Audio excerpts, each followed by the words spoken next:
Apreciada audiencia, ¿cómo están? Espero que hayan tenido una buena semana y que hayan tenido la oportunidad de pensar o inclusive de practicar algunas de estas nociones estoicas que ya hemos explorado. Estoy segurísimo de que así es. Mantener estas ideas a la mano y listas para ponerlas en acción cuando las necesitamos en estos tiempos tan locos siempre es de gran ayuda. Yo creo que ya se han dado cuenta de eso, ¿no? Bienvenidos una vez más al poder de la virtud de estoicismo en acción. Esta semana vamos a hacer algo un poquito diferente que también vamos a estar haciendo en futuros episodios. Esta semana no vamos a empezar con una cita antigua ni con una historia de emperadores o esclavos filósofos. Vamos a hacer algo que seguramente han visto cientos de veces en redes sociales, en videos de YouTube o inclusive en otros podcasts. Listas del tipo las 5 reglas estoicas, los 10 principios estoicos, las 8 leyes del estoicismo, etcétera, etcétera, etcétera. Pero déjenme decirles algo sobre estas listas. Estas listas obviamente no existían en la antigüedad, todos sabemos eso. Marco Aurelio nunca escribió, aquí están mis 7 reglas. Séneca jamás publicó un manual titulado Las 20 normas del sabio, no. Sin embargo, eso no significa que estas listas sean inútiles. Estas listas son una interpretación moderna de esta filosofía antigua. Estas listas son como mapas contemporáneos construidos a partir de esos textos clásicos que ya hemos visto. Y estas listas nos ayudan a comprender mejor el estoicismo y a mantener sus ideas vivas en nuestra mente.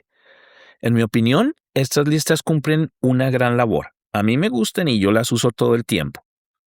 Pero también vale la pena que cuando podamos y tengamos tiempo, pues vayamos un poquito más allá de la lista y exploremos por nuestra cuenta y con más profundidad cada uno de estos conceptos, ¿no? Para poder entender de dónde vienen y qué querían transmitir realmente los filósofos estoicos.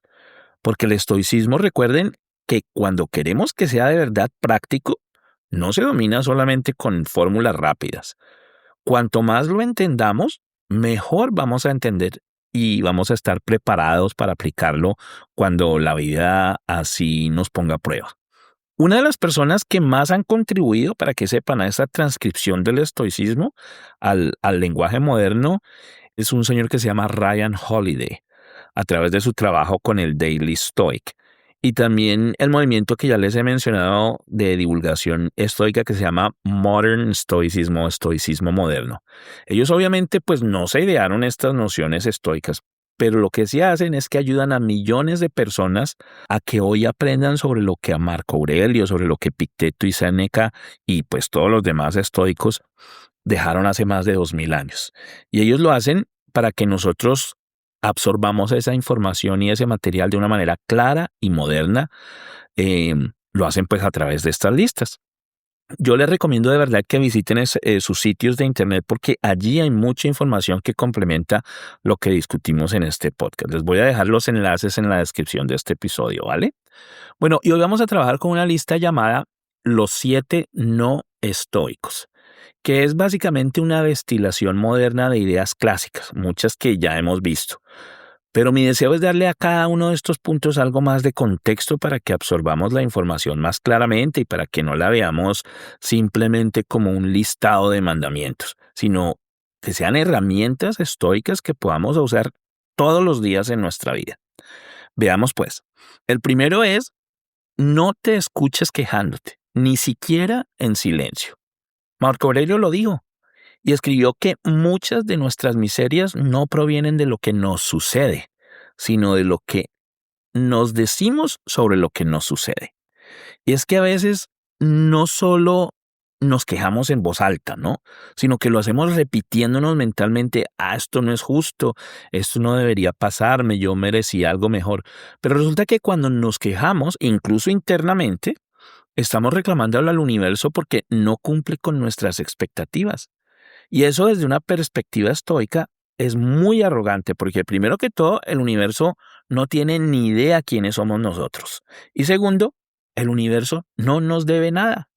Cuando nos quejamos estamos asumiendo que la realidad debería concentrarse en mí y organizarse a mi alrededor. Y también organizarse alrededor de mis deseos. Pero vamos a ver, pensemos un poco. ¿Qué cambia en nuestra realidad cuando estamos atrapados en tráfico, por ejemplo, que es el ejemplo que generalmente les traigo, ¿no? ¿Qué cambia cuando estamos atrapados en tráfico y repetimos mentalmente o en voz alta, esto es una pérdida de tiempo, esto es insoportable? En el mundo real no va a cambiar nada. Los carros no van a desaparecer milagrosamente de las calles, ni las luces de tráfico van a cambiar a verde como por arte de magia simplemente porque me estoy quejando. Lo único que va a cambiar es nuestro estado interior. Nosotros los caminantes estoicos nos frustramos, obviamente nos molestamos y nos incomodamos, pero no debemos convertir estas emociones en una narrativa de víctima. Esto quiero que quede claro, nosotros no nos victimizamos. Así que cuando estemos a punto de soltar una queja, ya sea verbal o mental, pausemos, respiremos y pensemos, ¿qué va a cambiar en esta situación después de que yo me queje? A ver, ¿va a mejorar lo que está sucediendo? No, nada va a cambiar. Ahora, en este respecto, yo quiero ser muy claro. El no quejarnos aplica únicamente a las situaciones que no están bajo nuestro control, ¿no? Si alguien está intentando abusar de nosotros, si alguien está intentando engañarnos o tomar ventaja, no nos vamos a quedar en silencio. En esos casos sí nos corresponde levantar una queja, ya sea ante la persona, ante una empresa, ante una institución, pero eso sí, debemos hacerlo de manera calmada, firme y directa, de una manera estoica. La clave, como siempre lo he dicho, está en distinguir qué está bajo nuestro control y qué no lo está. Porque si algo se puede cambiar y existe una posibilidad real de mejorar la situación, entonces en ese momento pues nos corresponde actuar y expresar una queja de manera consciente y de manera constructiva. ¿Ok? El segundo punto es no hables más de lo que escuchas. Según los estoicos, el hecho de tener dos oídos y una boca no es solamente una coincidencia biológica, es una metáfora. Epicteto enseñaba que la mayoría de nuestros errores vienen de hablar y de reaccionar antes de comprender. Hoy vivimos en una cultura donde todos quieren opinar, comentar, corregir, enseñar, hablar, pero muy pocos, en realidad amigos, muy pocas personas quieren o están dispuestas a escuchar. Y esto pues causa muchos problemas. Porque cuando tenemos discusiones con nuestra pareja, con nuestros hijos, con un amigo, la mayoría de los conflictos en realidad son consecuencia de lo que no se escuchó y no necesariamente de lo que se dijo. Debemos ser conscientes que la verdad no siempre está de nuestro lado y que el silencio atento muchas veces también es una forma de sabiduría. Está bien quedarnos callados y escuchar con atención primero si eso va a evitarnos problemas futuros. Y escuchen esto, porque incluso la ley reconoce el poder del silencio.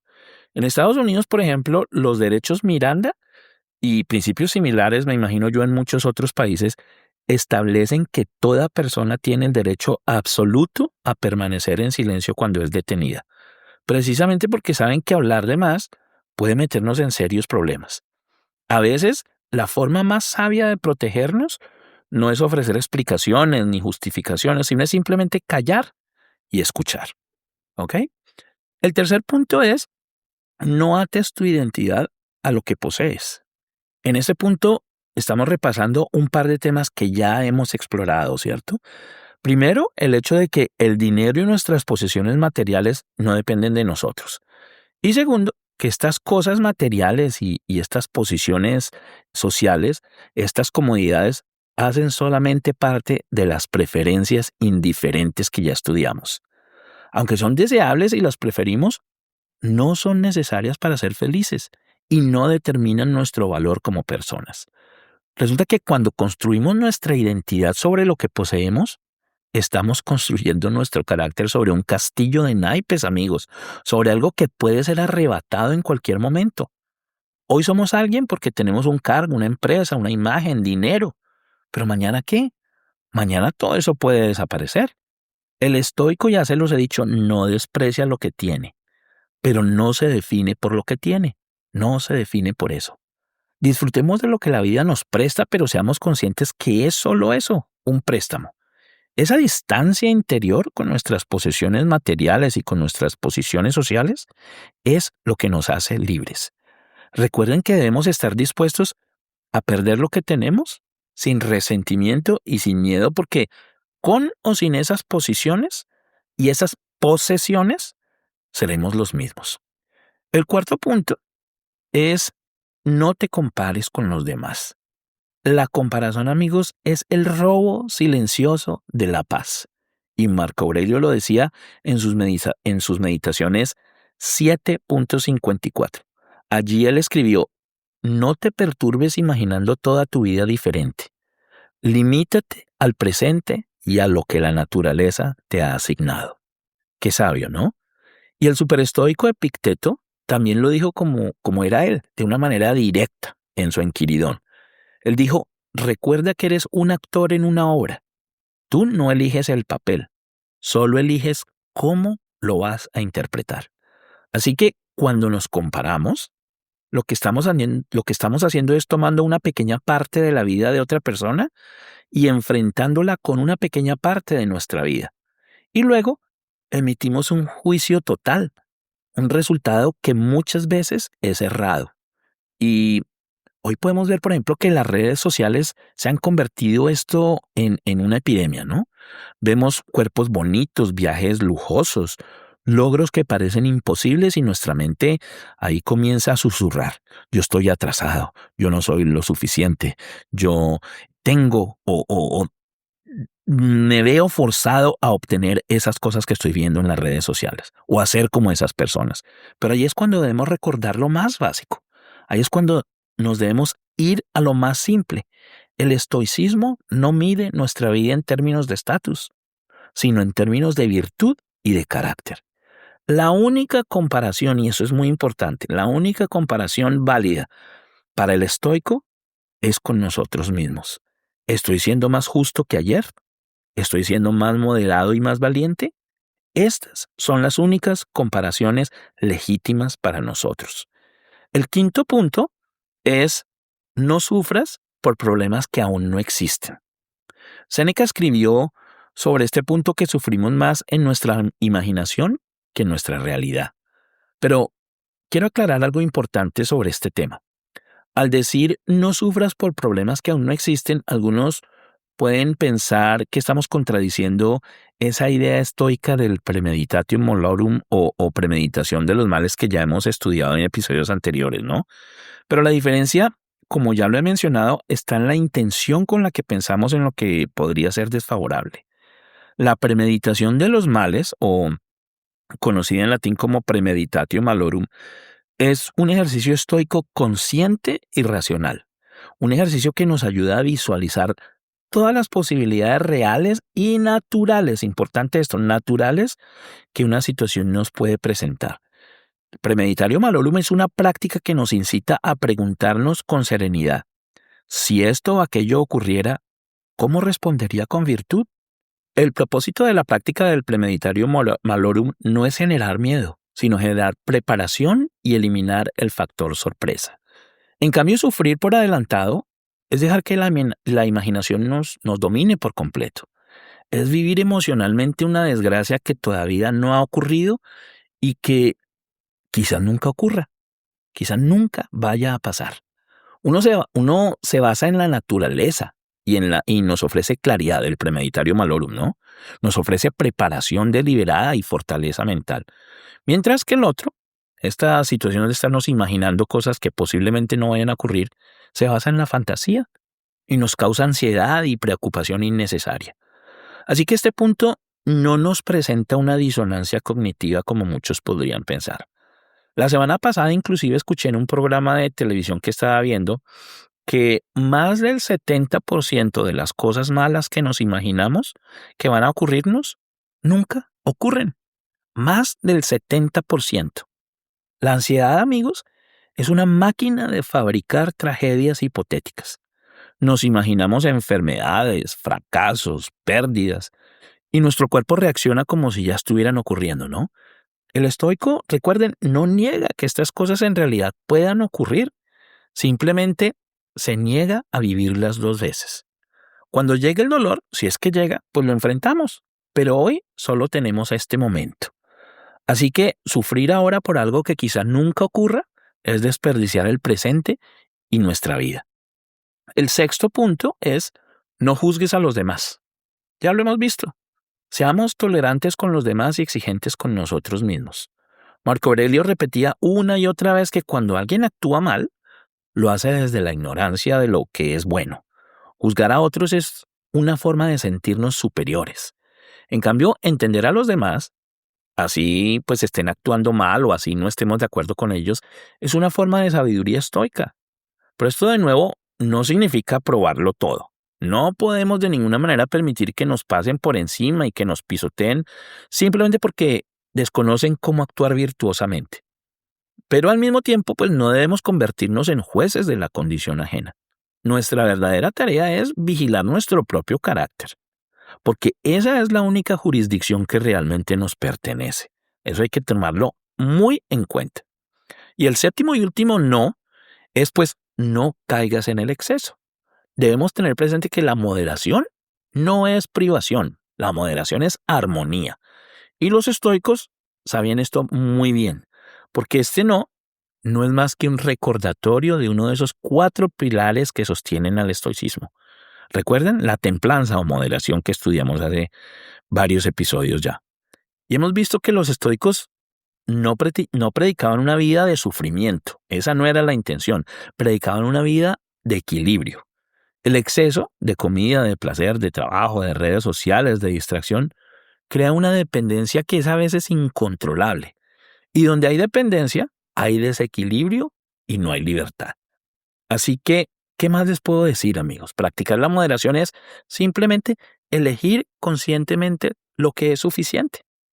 Ahora, amigos, para muchos de ustedes, esto puede parecer solo otra de esas listas estoicas más de las que encuentran en YouTube, ¿no? Pura teoría filosófica de esas que abundan en redes sociales. Una lista de 7 cositas que no debemos hacer. Escuchamos el episodio, si llegamos hasta aquí y listo. Seguimos con nuestra vida como si nada, ¿no es cierto? Pero no, esa no es la intención de este espacio. Lo que nos hace diferentes no es la información que publicamos. Leer o escuchar estas listas es facilísimo. Lo más importante es qué vamos a hacer con esta información. ¿Cómo la vamos a utilizar? Porque estoy seguro de que todos ustedes en su vida diaria se han enfrentado o se enfrentan a situaciones que les exigen al menos pensar en uno de estos no. A menos que iban aislados por ahí en la cima de una montaña, en la mitad del bosque, como un ermitaño, yo estoy seguro de que todos los días tienen múltiples oportunidades para poner al menos una de estas ideas en práctica. Por eso es que hoy quiero que se observen, no solo esta semana, sino siempre, de hoy en adelante. Y piensen, ¿cuántas veces me quejo al día? ¿Cuántas veces hablo sin escuchar a los demás? ¿Cuántas veces me identifico por lo que poseo o por mi posición social? ¿Cuántas veces me comparo o deseo ser como los otros? ¿Cuántas veces me angustio por un futuro que todavía ni siquiera ha llegado? ¿Cuántas veces juzgo a los demás, pero no me miro a mí mismo? ¿Cuántas veces me excedo en comida, bebida, placeres, compras o distracciones? Amigos míos, el estoicismo se aprende en los libros y en espacios como este. Sí, eso es así. Pero se practica en la calle, se practica en la casa, en el trabajo y en cada decisión que tomamos todos los días. Se practica en esos momentos en los que elegimos quiénes queremos ser. Así que yo les dejo una pregunta abierta. ¿Quiénes van a elegir ser en esos momentos difíciles? Dejo que ustedes mismos se la respondan. Gracias por caminar este tramo estoico conmigo. Los espero la próxima semana con un episodio muy pero muy especial que estoy preparando. Mientras tanto, síganme en redes sociales, compartan este contenido y ayúdenme a llevar estas ideas estoicas a más personas. Esto fue El Poder de la Virtud, Estoicismo en Acción. Me despido recordándoles que solo la virtud, vivida y practicada todos los días, es la que abre la puerta a la verdadera felicidad. Feliz semana, amigos.